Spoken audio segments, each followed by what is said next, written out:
जब इंसान अपनी ज़िंदगी के आखिरी लम्हात में होता है या मौत के बहुत करीब होता है तो वो क्या एक्सपीरियंस करता है, उसके ब्रेन में क्या एक्टिविटी होती है। और ये सारी इन्फॉर्मेशन जो मैं आपके साथ आज यहाँ पे शेयर कर रही हूँ, ये एक रीसेंट स्टडी से ली गई है। इस स्टडी में एक 85 ईयर्स ओल्ड एपिलेप्सी का पेशेंट था, उसका ब्रेन स्कैन किया जा रहा था। कैनेडियन ये बंदा था और इसको सीजर्स होते थे, तो ये डॉक्टर देखना चाह रहे थे कि इसके सीजर्स को किस तरह से हैंडल किया जाए।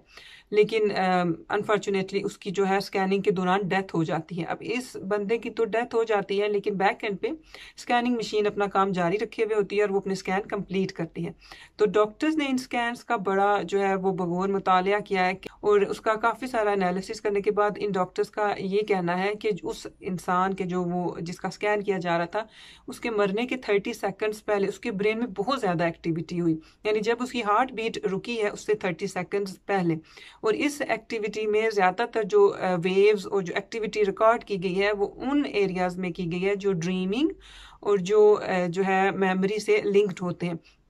और इन साइंटिस्ट और डॉक्टर्स का ये कहना है कि इन स्कैन्स को देखने के बाद उनका ये मानना है कि इंसान ने जो अपनी सारी ज़िंदगी गुजारी होती है, जो उसकी मेमोरीज होती हैं, वो सारी रिप्ले की जाती हैं, वो सारा वो देखता